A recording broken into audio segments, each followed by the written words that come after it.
What's up, everybody? Today we're going to be making a raised bed. Let's get into it.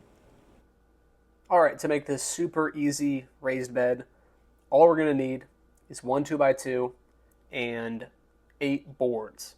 Now, I just say 8 boards because the length of these boards doesn't really matter. That's just going to determine how big or small your raised bed ends up being. We're going to need 8 of them because for our parallel sides, we're going to need 4. 2 here, 2 on the back side. And then I guess you could call them perpendicular sides. You're going to need 2 on this side and 2 on this side as well. We're going to be making a rectangle. These 2x2s are going to be cut to the length of 2 of those boards, right? So we can find the distance, the measurement here. We're going to be cutting those 2x2s to that exact length and be screwing these boards into these corner pieces, which will be our support.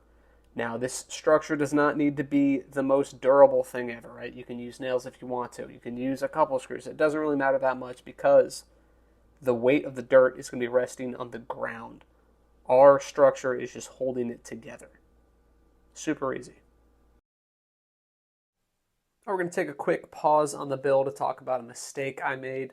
While I was cutting these boards, I was using a sacrificial board underneath because I'm building this in a patio and I don't have enough room.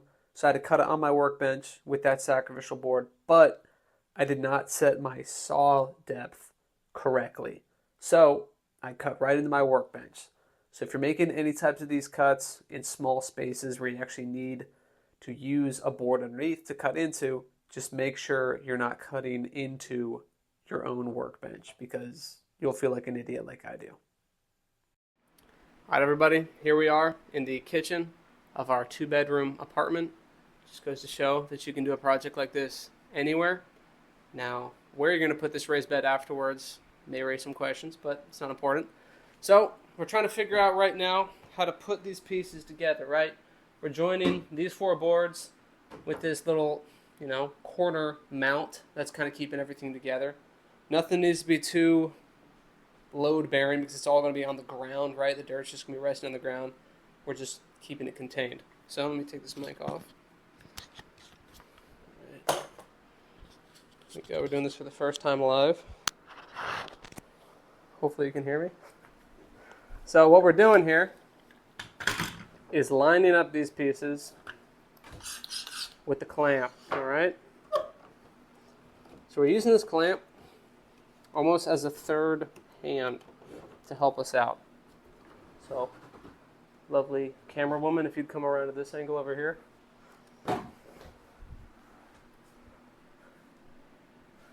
So obviously we can't screw here because that's where the clamp's at, but we can screw down here in that piece, right? One hand behind.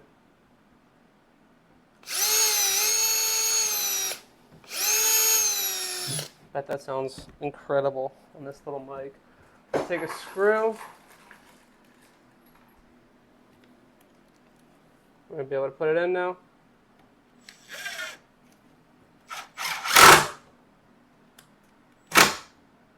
Good to go. Don't go too far because you'll split the wood. And now we can do these ones. We can unclamp now since that screw is holding that in there.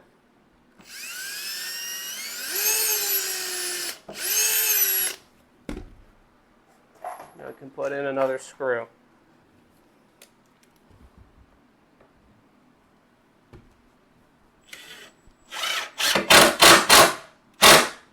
It's very loud. All right, so now that everything's kind of in place, we probably don't need to use this clamp anymore. The clamp's just nice on that first one because it can keep everything in place and keep everything where we want it to be. All right, this is our finished product. I think it turned out really good. Cost us about $30 in wood. That's also including a whole box of screws. We didn't use the whole box of screws, so we got leftovers. Great deal. Back here is the raised bed that we already had built a while ago. Built this one for completely free out of old fence pieces that somebody was throwing away. So, if you ever find any old fence pieces or you're doing a project, new fence, whatever, make yourself a raised bed. It's cheap.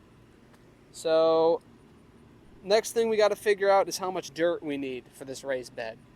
So a little bit of math involved there. To Took me a little while to figure that out, some Google searches, but we got it. I'll make it easy for you.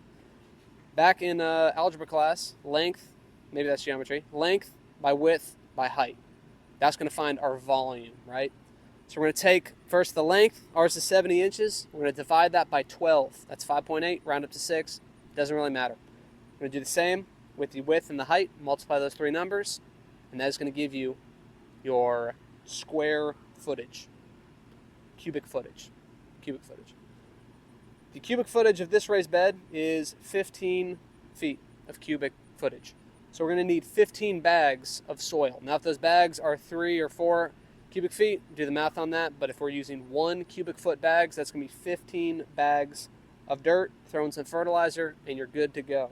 Really appreciate you watching. If you made it to the end of this video, really appreciate that.